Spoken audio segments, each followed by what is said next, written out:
It is mailbag time here on the Chiefs Report. I am Harrison Graham. Appreciate everybody for submitting their questions. Continue to do so by using hashtag Chiefs or by super chatting to get your questions on the show, and we will answer as many as we possibly can. Jay with a question saying, would we be better with Tyrann now or Justin Reid? Justin Reid's been kind of painfully average, to be honest. He's been fine. Tyrann Mathieu has 2 picks. Producer Trace, who covers the Saints for us, how would you assess Honey Badger's play? I'll be honest, I haven't been able to watch him a ton this year. Yeah, so Tyrann Mathieu has definitely been a lifeblood for the Saints defense. The defense has taken a hit this year, but Tyrann Mathieu has been the only player to force interceptions for the Saints defense. He's had some pretty bad tackling issues this season. Yeah. He's definitely been brought in more for the leadership aspect than the on-field production. That being said, though, he is the only player with 2 interceptions, so he has the dog in him, but he isn't quite the Honey Badger like he once was. Yeah, and that was kind of a theme, Jay, to finish answering your question last year. He wasn't tackling as well, and that's something that really stood out. But Justin Reid has kind of just been okay, too. I would say he has not lived up to that contract just yet. Jimmy with the question, how do you think Kadarius Toney will do against Jacksonville next week? We'll see. He played 9 snaps in his first game against Tennessee. Maybe that doubles 15, 20 snaps this week.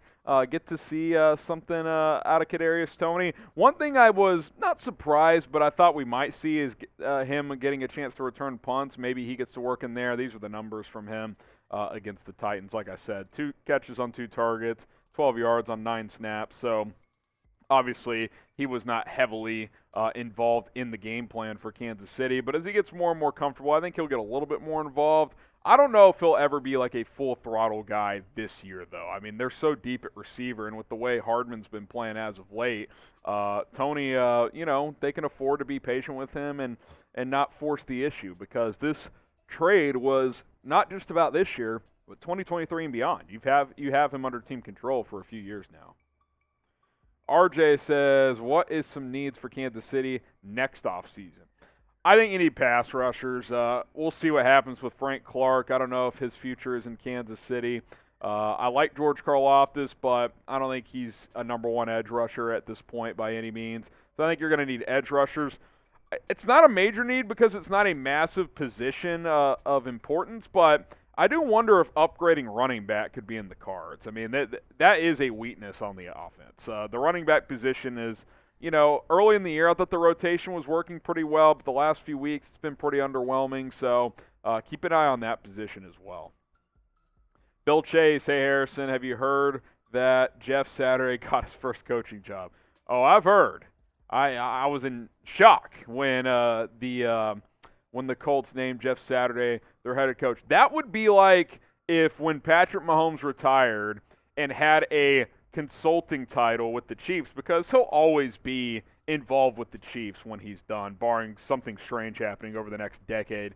And then whoever the coach is gets fired, and you name Patrick Mahomes the head coach without any coaching experience. I mean, that is basically what the Colts just did. Hey, you're a lifelong Colts guy. Technically, you're under employment. Why don't you become the coach? That is wild to me. I can't. I mean, are they going to call Peyton Manning to call plays? I mean, it is something. I am surprised that they made that move. Dragon Fruit, should the Chiefs have traded for a running back before the trade deadline? I mean, I don't know who was available. I mean, we know Jeff Wilson got traded to the Dolphins. I don't know if he's like a huge upgrade over anyone you have, but it's been kind of underwhelming as of late. I think CEH kind of is who he is at this point. He's a decent rotation back. Pacheco, he's got talent, but he's a 7th-round rookie. Jarrett McKinnon's a good scat back, but he's not an every-down guy. It is what it is, man. The question is, should they give Ronald Jones a look? And we'll ask you guys, should Kansas City start playing Ronald Jones? Type Y for yes, type in for no. I'd give him a look. I mean, he has not been active at all this year. He should be plenty fresh. He should get an opportunity. They didn't trade or cut him for a reason. So, yeah, I would absolutely give that a look if I was Kansas City. Jay with the question, who loses their roster spot if we sign OBJ? I mean, would it be like a Justin Watson? Because you would have 7 receivers at that point. I would hope not, because I like Justin Watson. It'll be interesting to see what OBJ does, because this is a crowded wide receiver room. Don't get me wrong, OBJ is more talented than a lot of the receivers here, but coming off an ACL, I mean, if they signed him, would they plug him in as a starting wide receiver right away?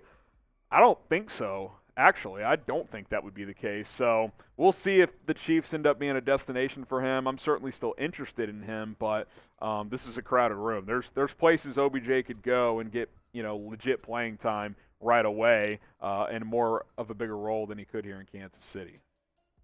Shad Jameson, oh yes. Should the Chiefs pick up Cam Newton or Taysom Hill next year for goal line short yardage situations? I will say Andy Reid or Eric Bieniemy could get creative with Taysom Hill. What's his I know he's got that weird contract situation where the Saints gave him a bunch of money, but it's basically just year to year. Cam Newton, no chance. Cam Newton's not coming here. But Taysom Hill would be kind of fun as just a gadget player here. But, yeah, I don't – he's under contract through next season. But I think they could cut him if they wanted to. But Taysom Hill still has a role in New Orleans. I don't think he's going anywhere. Church 816, after 68 pass attempts, what are we going to do about the running game? Is Niang alive?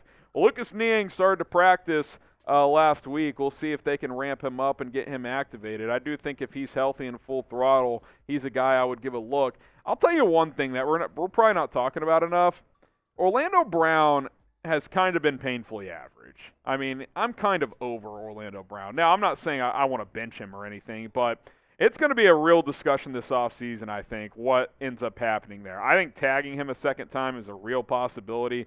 I don't see how you could pay him top dollar at left tackle with the way he's playing right now. We'll see how he plays the rest of the year. But, yeah, I mean, the offensive line doesn't seem to do as well in a running scheme, and I don't think these backs are that great. We've kind of outlined that. I don't think this running back room is that good. So, yeah, I mean, look, you don't want, even as great as Mahomes is, you don't want him to throw the football 70 times. I'll tell you that.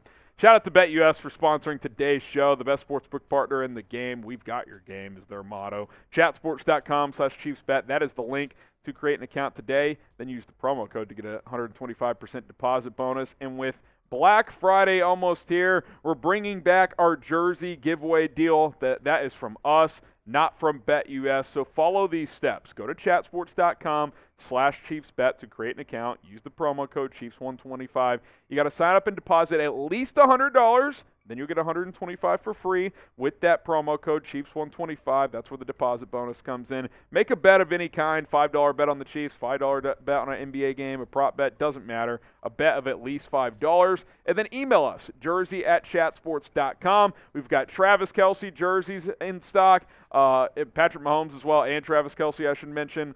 Spoke out of order there. But if you follow those steps, place a bet, you're paying $100 to get an additional $125 for free, so that's $225 total, plus a jersey worth over $100. You're spending $100 for about $340 worth of stuff in total. Pretty good deal. Jersey@chatsports.com. That is who you email after you follow the steps we previously mentioned. Get a free jersey today by signing up with BetUS. New customers only. If you're an existing customer, this does not apply to you. J Jets edits. Do you think we are going to trade Frank Clark in the offseason or release him? Well, Frank Clark, let me just double check here. They restructured his contract last year. I think it's just, I think he's a free agent next. Or no, yeah, he's got one more year on his deal. If they cut him next year, his dead cap hit is $9 million, and you save about $11 million. So, or no, you save $21 million. So cutting him is definitely a real possibility. They'll either restructure him or cut him. I don't think the team's trading for his contract. It's too big. But, yeah, he will not play under a $30 million cap hit next year. I can promise you that. Now, name your all-time favorite Chiefs player. Surely it's not Frank Clark. Frank Clark's done some nice things, but surely he is not your favorite all-time Chiefs player. Let me know in the comments section who that player is.